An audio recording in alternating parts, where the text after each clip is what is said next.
하나님의 크신 은혜와 평강이 성도 여러분 모두에게 가득 넘쳐나시기를 주의 이름으로 축원합니다. 지난 주간 LA 클레어몬트 신학대학에서 열린 연회에 참석하고 왔는데 은혜롭게 연회가 잘 마칠 수 있도록 여러분들 기도해 주심을 느낄 수 있는 그런 한 주간이었습니다. 기도해 주신 많은 분들에게 특별히 감사를 드립니다.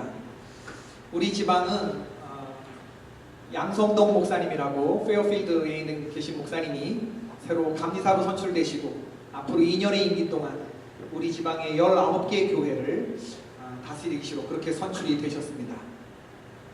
그리고 모든 지금까지 한 5년 동안 목사님 장로님들과 여러 지방의 교회들이 약간의 불미스러운 일들이 없지 않았지만 이번에 한국으로부터 오신 감독회장님께서 모든 행정을 다 복원하고 모든 지방의 교회들을 다 받아 안으셔서 평안한 그런 연회가 되었습니다.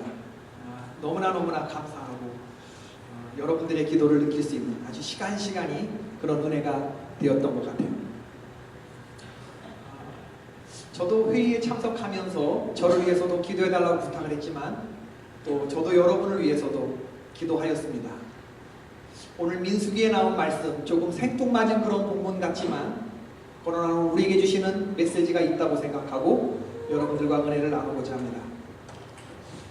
이스라엘 백성들은 이집트에서 400년 동안 종노릇을 하다가 민족 지도자 모세가 하나님께 부름을 받고 홍해 바다를 건너서 수르 광야를 거치고 아말렉 족속과 전쟁을 하고 그리고 도착한 곳이 어디냐 하면 시내산입니다. 애굽에서 종살이하던 사람들이 광야의 시내산에 도착할 때까지 걸린 시간은 한 2개월 정도의 시간이 됩니다. 이 광야에 장정만 60명이 모여있는 겁니다. 지금 시내산. 그리고 그 시내산에서 1년 동안 장정만 60만, 전체 인구는 한 200만 되는 이스라엘 백성들이 1년 동안 머무르면서 하나님과 정식으로 계약을 맺는 거죠. 하나님은 그들에게 십계명도 주시고 율법도 주시고 그리고 성막을 이렇게 저렇게 제작하라 하는 성막의 제작도 명령하셨습니다. 출애굽기와 레위기 그리고 민수기 10장 11절까지 이스라엘 백성들은 지금 시내산 아래에서 하나님으로부터 말씀을 듣고 그리고 하나님이 명령하신 성막을 제작했어요. 이제 10장 11절부터는 이스라엘 백성들이 율법을 받았습니다. 성막도 다 완료했습니다. 이제 그것을 메고 그리고 다시 전투 대용으로 행군하는 모습을 보이면서 하나님이 약속하신 젖과 꿀이 흐르는 땅 가나안을 향해서 이제 진군하게 되는 그런 모습이 오늘 본문전에 나와 있습니다. 맨 가운데에는 하나님이 지으신 성전, 성막을 게르손 자손과 므라리 자손이 메고 성막 동서남북에 3개씩 지파들이 호위하면서 마치 군대가 행진해 가듯이 전투 대용을 벌이면서 이스라엘 백성들이 지금 행군해 나아가는 겁니다. 그런데 이렇게 장엄하게 대단한 결심으로 출발했는데 3일이 못 가서 그들이 불평을 하기 시작했다 했습니다. 3일이 못 가서 이 3일이 정말 중요한데 악한 말로 하나님을 원망했다고 했어요. 오늘 본문에 보니까. 그래서 하나님이 하늘에서 진노하시고 불을 내리셨다고 했습니다. 하나님이 가장 싫어하는 게 이 불평하는 것, 원망하는 것.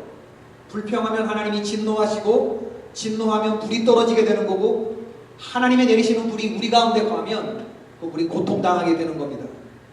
그래서 그곳 이름을 뭐라고 했다? 오늘 성경 본문에 뭐라고 했다? 다베라라고 했다. 다베라. 오늘 말씀에 그렇게 나와 있죠. 하나님이 불평한 이스라엘 백성들을 불을 내려서 다 죽이시고 그리고 그곳을 불평의 장소라고 하는 뜻으로 다베라라고 이름을 불렀다. 어떻게 이 불이 꺼질 수 있었는가? 진노의 불이. 모세가 기도했을 때 그 불이 꺼졌다고 했습니다. 같은 상황과 같은 장소에서 어떤 사람은 불평의 말을 하고 어떤 사람은 기도의 말을 합니다. 불평이 속에서 올라올 때 이 말을 닫고 침묵하며 기도하는 선한 샘의 성도들이 되기를 바랍니다. 불평을 느끼는 것은 몸이 느끼는 거고 우리의 마음이 반응하는 거기 때문에 불평은 누구나 쉽게 다 할 수 있는 거예요. 훈련된 사람과 훈련되지 않은 사람들은 느끼는 대로 다 말하고 살아가는 사람은 훈련되지 않은 사람이지만 이것을 컨트롤하고 조절해나가는 사람은 이건 훈련된 사람들이죠. 하나님은 여리고성을 점령할 때에 무엇을 명령하셨냐 하면 먼저 침묵 훈련을 명령하셨습니다. 입 다물라는 겁니다. 입 다물고 하루에 한 바퀴씩, 그리고 주일에는 6바퀴 돌으라고 했습니다. 여러분, 입을 열어서 여리고성을 침공할 때에 이스라엘 백성들 마음속에 하루에 한 바퀴씩 돌라고 하는 이런 말도 안 되는 명령, 이 명령이 떨어졌을 때 여러분 같으면 어떻게 반응하시겠습니까? 근데 말을 하지 못하도록 하나님이 입을 다물라고 하셨어요. 그러니까 말을 하면 안 되는 겁니다. 다 입을 굳게 다물고. 만약에 말을 하게 했으면 어떤 이야기를 오고 갔을까? 야, 불안하지 않냐? 지금 이게 말이나 되는 얘기냐? 한판 정면전을 붙어서 여리고 성 안에 있는 사람과 우리가 싸워야 이기든지 지든지 할 게 아니냐? 지금 이게 뭐 하는 짓이냐? 적들이 성 위에서 활을 쏘면 어떻게 하니? 갑자기 성문이 열리고 사람들이 쏟아져 나오면 어떻게 하나? 야, 힘들지? 지금 이거 완전히 우리 미친 짓 하고 있는 거 아니야? 여러분 한번 생각해 보세요. 우리 같으면 어떠한 말들을 쏟아 놓을지를 한번 생각해 보세요. 과연 우리는 입을 다물 수 있는 사람? 그런 사람들인가? 여리고성을 공격할 때 입을 다무고 하루에 한 바퀴씩, 제7일째는 7바퀴를 돌으라고 하는 이 말도 안 되는 명령 앞에 우리는 과연 침묵할 수 있을까? 하나님은 전투를 수행하면서 많은 말들이 올라오지만 침묵하고 기도할 것을 요구하셨습니다. 전도서 5장 2절을 보니까 너는 하나님 앞에서 함부로 입을 열지 말며 급한 마음으로 말을 내지 말라. 하나님은 하늘에 계시고 너는 땅에 있음이니라. 그런즉 마땅히 말을 적게 할 것이니라. 침묵하면서 기도하는 종들이 되시기를 주의 이름으로 축원합니다. 그런 다베라의 경험이 있고 난 후에 이스라엘 백성들 가운데서 다시 불평이 일어났는데, 그 불평이 뭐냐 하면 불평의 원인이 누가 우리에게 고기를 주어 먹게 하랴 하는 것이었습니다. 광야는 결핍의 장소입니다. 광야는 많은 것들이 부족한 그런 장소이죠. 우리가 애굽에 있을 때에는 값없이 생선과 오이와 부추와 파와 마늘을 먹은 것이 생각나거늘 이제는 우리의 기력이다 하여 이 만나 외에는 보이는 것이 아무것도 없도다. 이스라엘 백성들이 지금 먹고 싶은 메뉴가 뭐예요? 여러분 딱 성경을 읽으시면서 무슨 요리가 생각이 나십니까? 이게 무슨 음식이 먹고 싶은 거지? 값없이 생선과 고기와 오이와 참외와 부추와 파와 마늘, 쌈장. 그럼 이거 뭐가 먹고 싶은 겁니까? 지금 광야에서 이 결핍과 이 모자람의 곳에서 보쌈. 아, 보쌈이 먹고 싶구나. 놀부 보쌈이 먹고 싶구나. 보쌈에 들어가는 재료들이 다 망라되어 있잖아요. 그쵸? 참외, 오이, 부추, 파, 마늘. 불평은 아주 작은 것에부터 시작해요. 그리고 소수의 사람들로부터 시작됩니다. 이스라엘 백성들 가운데 섞여 사는 다른 인종들로부터 불평이 시작되었다고 오늘 성경은 기록해요. 이 잡족들. 고기를 먹지 못했다는 것으로 인해서 그들은 울기 시작했어요. 그리고 아주 작게 불평을 했지만, 여러분 고기를 먹지 못했다고 이게 울 일입니까? 그런데 이렇게 시작한 이스라엘 백성들 가운데 섞여 사는 다른 인종들의 탐욕에서 시작된, 고기를 먹지 못해서 시작된 불평, 이게 뭐 죽고 사는 문제가 아닌데 이런 불평이 이스라엘 민족들 전부를 삼켰습니다. 모세가 들었을 때 백성들이 각기 자기 장막 앞에서 우는 소리를 들었다고 했어요. 지금 이들은 과거에 하나님이 베풀으신 은혜를 하나도 기억하지 못해요. 하나님이 출애굽의 홍해 바다를 가르시고 마른 땅처럼 건너게 하신 것을 기억하지 못합니다. 하나님이 내려주신 이 만나를 먹고 있다고 하는 이 은혜 중에 있다고 하는 사실을 기억하지 못해요. 저들은 과거를 잊고 있고 현재 불평함으로 인해서 미래에 축복이 약속된 이것을 지금 놓치고 망가뜨리고 있음을 그들이 알지 못합니다. 얼마나 지금이 하나님의 거대한 축복 속에 있는지를 전혀 모르고 있어요. 그래서 찬송하고 감사하며 지나가야 할 이 길을 얼마 가지 못하고 불평하고 원망하면서 울면서 그렇게 지나가는 모습을 보여주고 있죠. 불평은 작은 것에부터 출발하지만 또 하나 이 불평은 전염됩니다. 백성 모두를 전염시켰고 모세까지도 전염시켰습니다. 모세가 하나님 앞에 기도합니다. 어찌하여 주께서 종을 괴롭게 하시나이까? 어찌하여 내가 주의 목전에 은혜를 입게 아니하시고 이 모든 백성을 내게 맡기사 내가 그 짐을 지게 하시나이까? 이 모든 백성을 내가 배웠습니까? 내가 그들을 낳은 엄마라도 된다는 말입니까? 어찌 주께서 내게 양육하는 아버지가 젖먹는 아이를 품듯 그들을 품에 품고 주께서 그들의 열조에게 맹세하신 땅으로 가라고 하시나이까? 나는 책임이 심히 중하여 나 혼자는 이 모든 백성을 감당할 수 없나이다. 주께서 내게 이같이 행하실진데 구하옵나니 내게 은혜를 베푸사 즉시 나를 죽여 내가 고난당함을 보지 않게 하옵소서. 아주 작은 곳에부터 출발한 이 불평이 이스라엘 백성들을 삼키고 마침내는 지도자 모세까지도 전염시킨 것을 볼 수가 있습니다. 모세도 불평해요. 하나님에게 불평합니다. 그러나 이스라엘 백성들의 불평과 모세의 불평이 다른 것은 하나님 앞에서 불평하는 건 뭐가 돼요? 그건 기도가 됩니다. 탄식이 되는 거고 탄원 기도가 되는 거죠.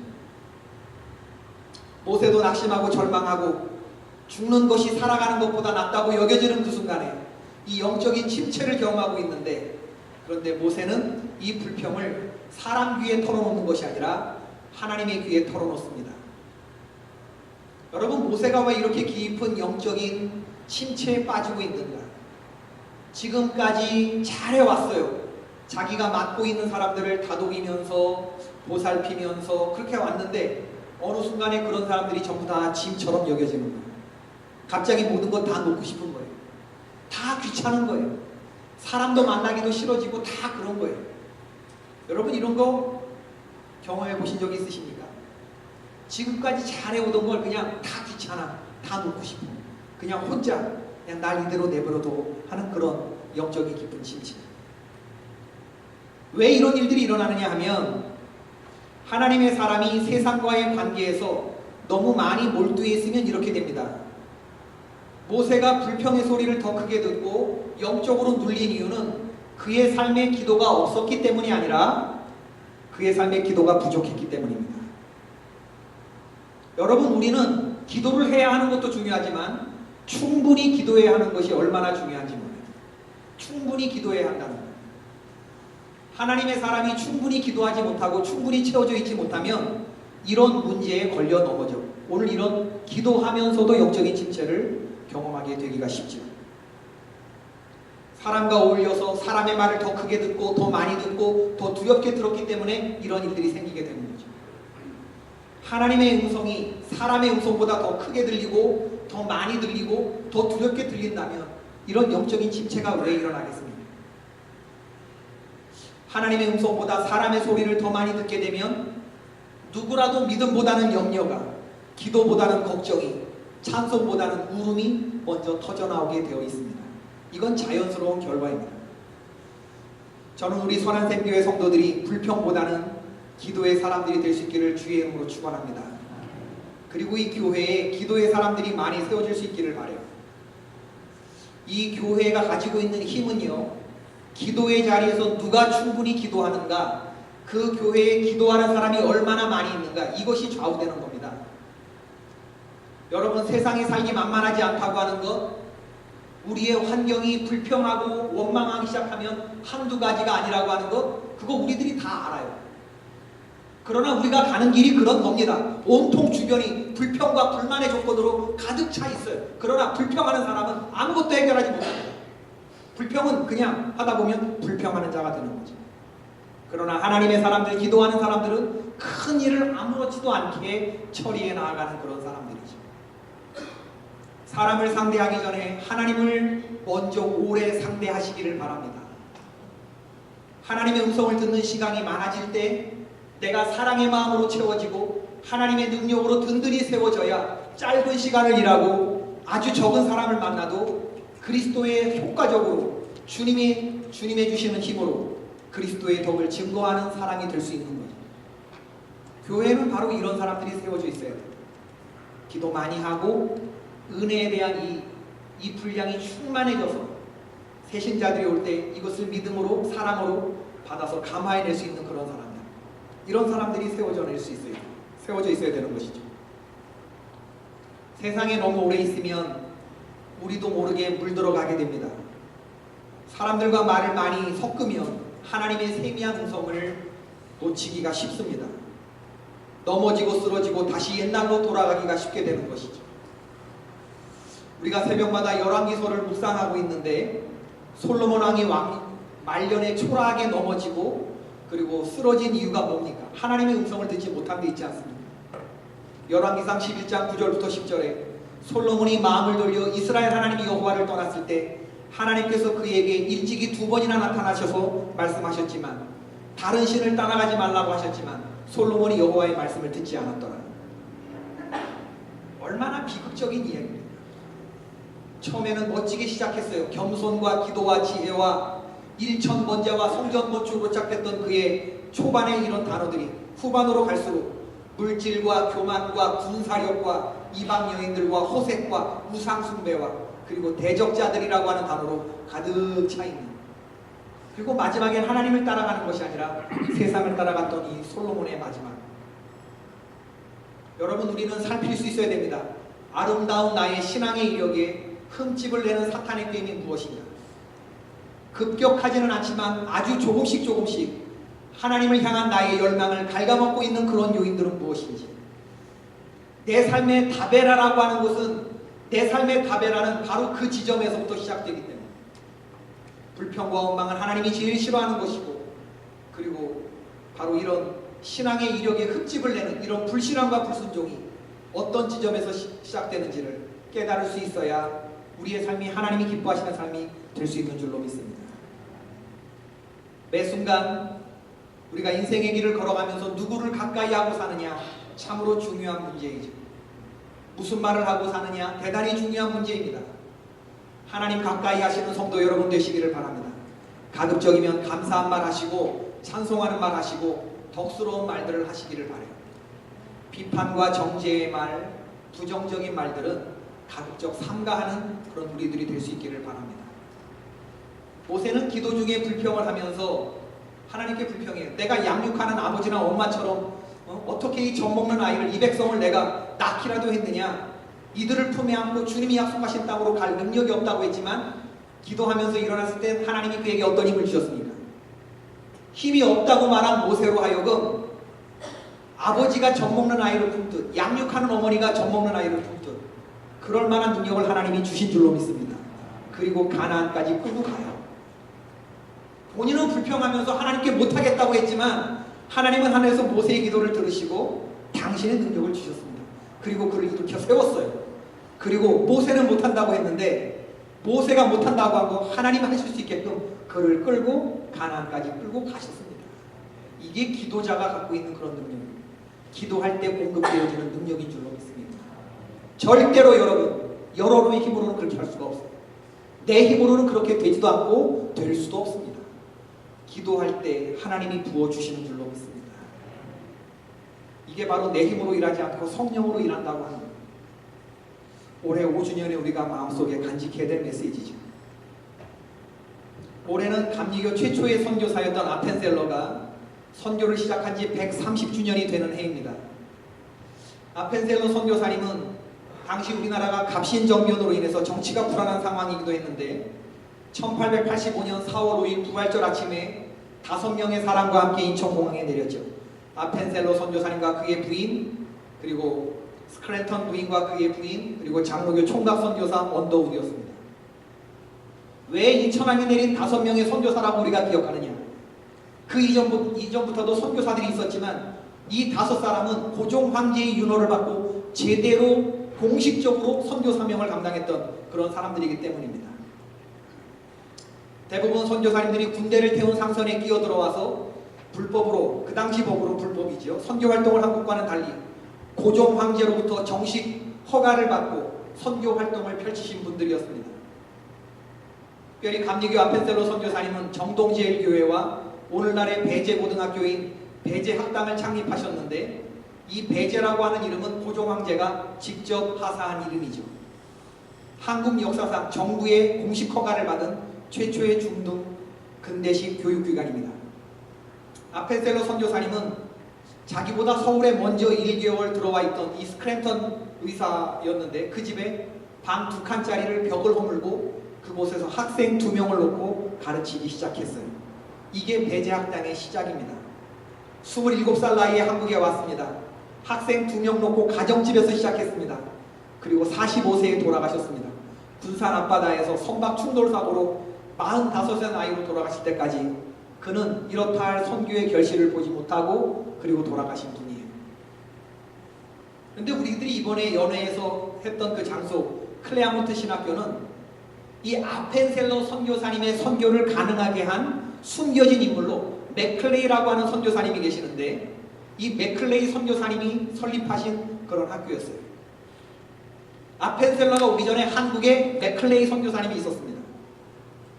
맥클레이 선교사는 고종 황제를 만나고 당신이 우리나라에 와서 병원과 학교를 지어주면 좋겠다고 하는 이 고종 황제의 얘기를 듣고 내가 학교와 병원을 짓겠다고 고종 황제에게 얘기를 했던 사람입니다. 약속을 했던 사람이에요.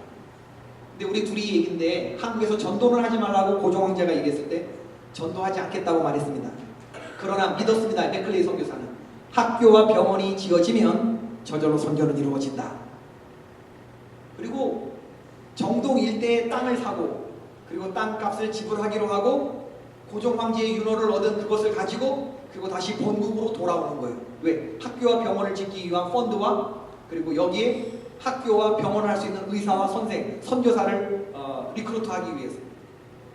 여러분 한국에서 미국까지 얼마나 갔을까요? 11시간 갔을까요? 14시간 갔을까요? 비행기 타고? 1885년에? 1883년에? 아니죠. 한국에서 인천에서 일본까지 건너고 요코하마에서 미군 함대를 얻어 타고 2달 반 동안에 태평양을 건너서 샌프란시스코 공항에 공항이래. 샌프란시스코 항구에 내려서 다시 열차를 타고 미 서부에서부터 동부까지 대륙을 횡단하는 겁니다.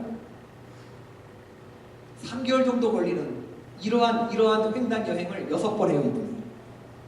그리고 미 감리교 선교국에 찾아가서 조선의 병원과 학원 사업을 할 선교사를 보내줄 것을 요청하고 두 분을 찾아가는데 볼티모어에 있는 러블리 레인 교회의 담임 목사 가우처 박사를 찾아가고 그분은 부인을 잘 얻은 분이었는데 이 가우처 박사는 그때 당시 굉장한 거금인 2,000불을 이 맥클레이에게 지원을 하죠.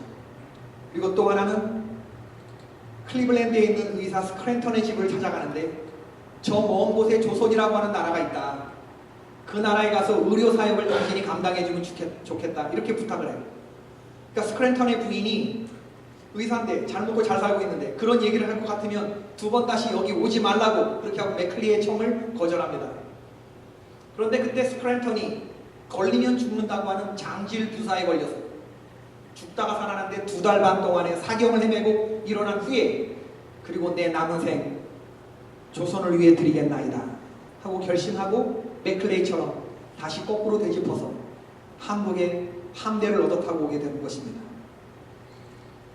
제가 그것을 이렇게 클레아몬트 신학교에 이 맥클레이 이 선교사님의 흉상과 사진과 그분이 하셨다고 하는 이런 말들, 예전에 제가 목회학 박사 공부할 때는 그런 게 별로 들어오지 않았는데 이번에 5년 만에 처음 연회를 참석하면서 교정을 둘러보면서 이렇게 보는데 마음이 뭉클뭉클해지는 거예요. 아펜셀러 선교사님과 스크랜턴 선교사님 뒤에 맥클레이, 그리고 맥클레이 뒤에 2,000불에 헌금을 했던 이 가우처 박사. 도대체 한국 사람이 어떤 사람들이었길래 그 어떤 마음을 품었길래 이들이 이런 헌신을 보였을까? 거기에 자신의 인생을 녹여 바쳤을까? 그런 생각을 하면서 제가 무슨 생각을 해보냐면, 주님, 이 사람들이 몇백 년 전의 사람들, 130년 전에 있었던 이 사람들이 우리 한국을 향해서 가졌던 그 선교의 마음 그대로를 이제 5주년이 되는 우리 선한샘의 성도들이 흉내내기를 원합니다. 흉내라도 낼 수 있게 해주십시오. 그렇게밖에 기도를 못하겠다. 주여! 그 마음 그대로 내가 하겠습니다. 이렇게 못하겠는 거예요. 똑같은 마음을 주시옵소서. 막 이러면서 큰 힘을 달라고 기도 못하겠다. 주여, 그냥 이분들이 가졌던 그 마음에 10,000분의 1만이라도 우리가 가지며 선교의 열심을 갖게끔 해주십시오. 하나님의 나라에 헌신하게 해주십시오. 그런 생각이 드는 거예요. 여러분, 5주년 되면서 사람들이, 제가 5년 만에 갔더니 이 목사 교회 자립회 때문에 막 격려하고 칭찬하고 개척돼서 그렇게 되기가 어려운데 선한 생명이 일어났다지 그렇게 얘기를 하는데 주님이 하셨습니다 하는 고백도 창피한 거예요.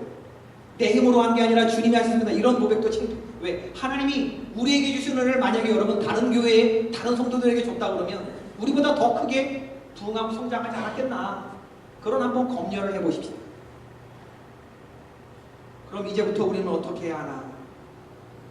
이스라엘 백성처럼 성막을 어깨에 메고 하나님이 약속하신 그 땅을 향해 이제 우리는 막 일어나서 가는 것이 아닐까. 5년이라고 하는 시간이 뭐 별거겠습니까? 그러나 여러분 우리 기억하십시다. 이스라엘 백성처럼 성막을 어깨에 메고 나아가는 이 길에서 불평의 사람보다는 기도하는 모세처럼 좀 마음에 속상하고 불평이 드는 일이 있어도 하나님께 기도하면서 그렇게 나아가는 우리 모두가 되기를 주의 이름으로 축원합니다. 내부의 분열과 외부의 대적자들을 상대해야 하는 고단한 길입니다. 우리가 가는 길이. 그러나 내부적으로 사랑하고 그리고 외부적으로 모든 사람들을 예수님의 제자 삼으라고 하는 이 위대한 사명과 위대한 계명에 헌신하면서 그렇게 나아가는 것이 우리에게 주어진 사명 아닙니까? 어떤 분들은 교회의 사명을 불신자를 선교사로 파송하는 것이다. 아주 짧게 정리를 해주셨는데 맞는 얘기죠. 우리가 선교사가 되어 나가든지 아니면 선교사를 파송하든지 둘 중에 하나를 해야 할 줄로 믿습니다. 하나님의 이름이 열방에 충만하도록 모든 열방과 족속들이 하나님의 이름을 알게 되면 그때야 세상의 마지막이 온다고 했는데 우리는 그 종말을 앉아서 기다리는 사람이 아니라 일어나 열방을 찾아다니면서 다시 오실 주님을 기다리는 적극적인 하나님의 사람들이 되어야 하지 않겠습니까? 이게 바로 오늘 우리들이 여러분과 제가 다 오늘 이 자리에서 다짐해야 될 그 다짐이 돼야 한다. 우리가 지나간 길이 제가 여러 번 말씀드립니다만은 넓어지고 환해지고 안전해지고 튼튼해졌으면 좋겠다. 제가 그 말씀 여러 번 드리죠. 나는 우리 선한생명의 성도들이 저와 함께 여러분이 다 지나간 길이 넓어졌으면 좋겠고 우리가 받은 그 길보다 환해졌으면 좋겠고 안전해졌으면 좋겠고 튼튼해졌으면 좋겠어요. 그런데 이게 그냥 되겠습니까? 우리가 지나가는 길이 그냥 넓어지고 그냥 환해지고 저절로 환해지고 저절로 안전해지나요? 아니죠. 이 길에서 만나는 대적들과는 싸워서 물리쳐야 하고 위험 요소와 장애물 요소는 제거해야 하고 망가진 것들은 고쳐야 하고 굽어진 길은 펴야 하고 어두워진 길에는 등불을 달아야 하는 이거 수고롭고 고단한 일이라. 이런 길과 이런 식의 삶을 그러니까 아무도 이런 식의 삶을 살라고 하지 않았지만 기도 중에 하나님이 우리에게 주시는 감동과 성경의 말씀이 우리에게 그것을 면하고 있잖아요. 너희들이 모여서 교회를 이루거든 이런 길을 걸어가야 한다. 십자가의 길을 걸어가야 한다. 이 선교의 길을 걸어가야 한다고 주님이 우리에게 명령하고 있잖아요. 이 사명을 감당할 때 우리는 더욱더 기도 속으로 들어가야 하는 것이고 더욱더 말씀 속으로 들어가야 하는 것이고 더욱더 사명 속으로 들어가야 하는 것입니다. 내 힘으로가 아니라 주님 주시는 힘으로 사명 감당하는 종들이 되기 위해서 더욱더 깊은 기도 속에 들어가시는 여러분 되기를 바랍니다. 어떤 성도가 그래요. 창립 5주년 맞아서 모레도 해야 되지 않느냐고. 예, 모레도 합시다. 새벽 예배 하십시다. 새벽 예배 40일. 해마다 5주년 되면 우리는 주일까지 끼고 부흥회를 하는데 올해 오시는 부흥 강사님은 캐나다에서 오시는 너무나 유명하고 잘 나가시고 말씀이 너무 좋으신 그런 아주 귀한 종을 어렵게 모시게 됐는데 그분의 일정상 우리의 창립기념주일과 맞출 수가 없었어요. 그분의 스케줄이 6월 18일 목요일 저녁부터 몇 개 안 돼서 그 날짜로 올해는 정해진 겁니다. 그러고 보니까 5월 이 창립기념주일에 맞춰서 해야 부흥회가 한 달 넘게 뒤로 미루어졌는데 제가 가만히 생각을 해봤어요. 오늘이 며칠이죠? 5월 3일 5월 4일부터 쭉 계산을 해보니까 6월 18일 목요일 새벽까지 며칠일까요? 월화수목금토 우리가 기도를 해야 되는 순간이 딱 보니까 하루다 나의 망하게 되었다 그런 생각이 들 정도로 창립기념주일 오늘이 창립기념주일인데 오늘부터 계획되었던 부흥회까지 새벽 시간이 월화수목금토 올라가고 딱 40일 목요일 새벽까지 그리고 그날 저녁 우리는 부흥회합니다. 다 같이 기도의 자리에 나오신 여러분 되기를 축원합니다. 불평보다 뭐 하라고요? 기도하자. 할렐루야. 기도의 자리에 나오신 분들 결단하시면서 크게 아멘 하십시다. 그렇게 기도하는 거예요. 여러분, 제 개인적인 경험을 보더라도 5년 전에 개척하면서 두려움과 의심과 불평하고 이거 하나님 앞에 내가 불평하기로 한 거 너무나 많이 있을 수 있는데, 그러나 지나고 보니까 점점 깨닫게 되는 게 뭐냐면 그 부정한이 좀 다물었으면 얼마나 좋았을까. 5년 전부터 하나님의 은혜가 지금 내 인생에서 얼마나 강력하게 부어지는 바로 그 순간이었는데, 개척을 결심하는 그 순간부터. 근데 그걸 모르고 왜 내 인생을 하나님 이렇게 바닥에만 쑤셔박히게만 하냐고. 내가 얼마나 우리 동기 중에서 잘 나가는 사람인지 주님 알지 않냐고 막 이렇게 떼쓰면서 좀 큰 자리로 좀 해야지. 근데 지나고 보니까 하나님이 저의 맞춤형으로 길을 인도해 가시는 것을 봐요. 한 영혼이 얼마나 귀한지, 교회가 뭔지, 성도가 뭔지, 기도가 뭔지, 그리고 겸손이 뭔지.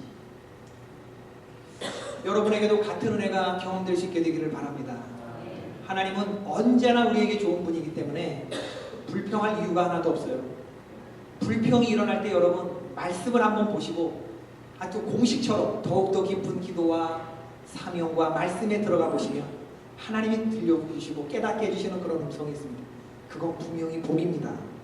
그건 불평이 아니고 원망이 아니에요. 우리 찬송가를 하나 좀 부르면서 결단과 다짐을 하기를 바라는데, 찬송가 429장 가사죠. 세상 모든 풍파노를 흔들어 약한 마음 낙심하게 될 때 내려주신 주의 복을 세워라. 주의 복을 내가 알리라. 세상 근심 걱정 너를 부르고 십자가 등에 지고 나갈 때 주가 내게 주신 복을 세워라. 두려움 없이 항상 찬송하라. 세상 권세 너희 앞길 막을 때 주만 믿고 낙심하지 말아라. 천사들이 너를 보호하니 염려 없이 앞만 보고 나가라. 우리 찬양 좀 해보십시다. 주님이 우리에게 주신 받은 복을 세워보면서 크신 복을 세워, 크신 복을 내가 알리라.